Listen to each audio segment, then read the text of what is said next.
হে everyone, good morning. তোমরা সবাই কেমন আছো? আশা করি ভালো আছো। আর এদিকে প্রচুর সকাল থেকে বৃষ্টি হচ্ছে, আর আমার বাড়িতে পুজো আছে। আর এদিকে আমি সকাল সকাল উঠে গিয়ে স্নান করে রেডি হয়ে গেছি, আর এদিকে আলপনা দিতে বসে গেছি। আর বাইরে প্রচুর বৃষ্টি, ঝড় হচ্ছে, ভালো লাগছে না কিছু, কী করবো ভালো লাগছে না। তাও পুজো জোগাড় তো করতে হবে, আলপনা দিয়ে নিচ্ছি তার জন্য। আর এদিকে দেখো, এটা আমাদের ঠাকুর ঘর। ভেবেছিলাম এখানে পুজো দেবো, তো এখানে হচ্ছে না, কারণ জায়গাটা খুবই শর্ট, তার জন্য। আর এখানে সব ফল টল রাখা আছে। আর দেখো, এই ঘরটায় পুজো দিচ্ছি, কারণ ঠাকুরের ঠাকুরের সামনে এখনও পুজো দেওয়া হচ্ছে না, জায়গাটা খুবই ছোটো, তার জন্য। আর এদিকে আমি আলপনা দিয়ে নিচ্ছি।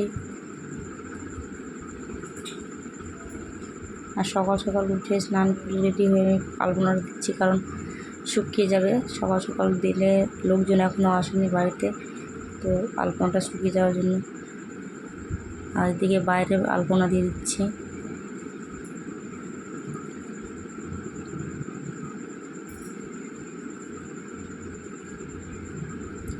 এদিকে আলপনা দেওয়া মোটামুটি কমপ্লিট হয়ে গেল।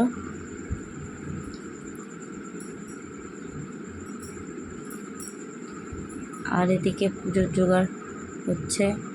এদিকে বৌদি চলে এসেছে, আমার মা চলে এসেছে, তো পুজোর জোগাড় করছে। এদিকে ফল টল কেটে রেডি করে নিয়েছে, আর এদিকে মা আমাকে হেল্প করছে। আমি ওদিকে বসে পুজোর ভোগ রান্না করছি তার জন্য।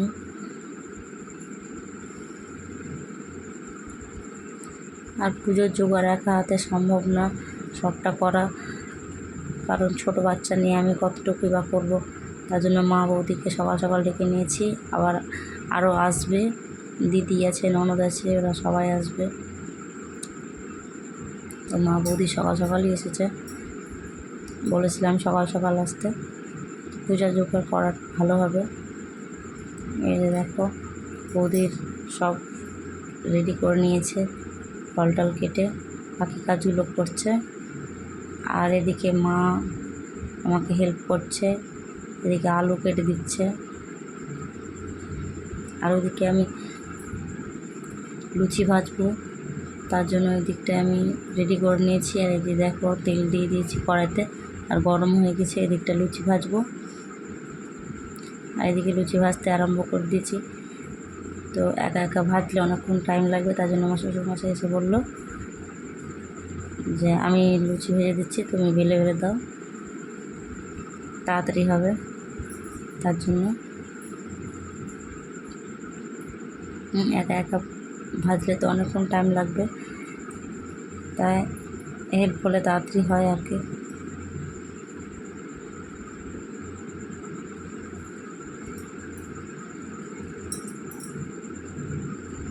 তো এদিকে লুচি ভাজা হয়ে গেছিলো, আর এদিকে পায়েস বসিয়ে দিয়েছি, দুধ দিয়ে দিয়েছি হাঁড়িতে। আর এদিকে চাল রাখা আছে, পায়েসটা রান্না করে নেব।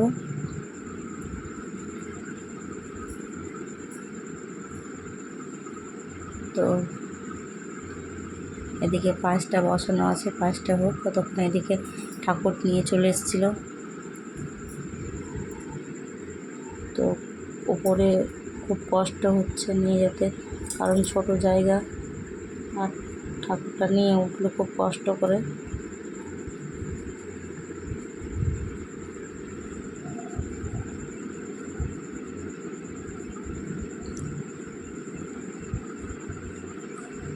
তো দেখতে পাচ্ছ, ঠাকুরটা নিচে নামিয়ে রাখলো। আর এদিকে দেখো, শিব পার্বতী আর মনসা, এই দুটো ঠাকুর একসাথে পুজো দিচ্ছি, আর দেখতে খুব সুন্দর লাগছে ঠাকুরগুলো। এদিকে ঠাকুর মশাইকে সব রেডি করে দেওয়া হয়ে গেছে, ঠাকুর মশাই সব ঠিকঠাক জায়গায় রেখে পুজোটা আরম্ভ করবে, তাই ঠাকুর মশাই গুছিয়ে নিচ্ছে নিজের মতো করে।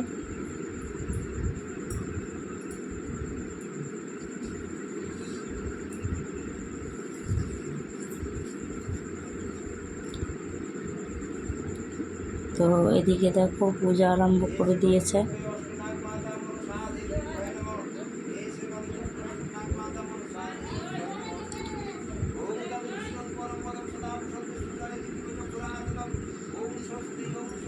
খুব সুন্দর লাগছে দেখতে, ঠাকুরগুলো একসাথে সব রাখা আছে।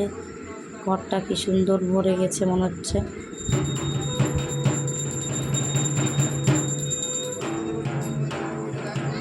খুব সুন্দর লাগছে।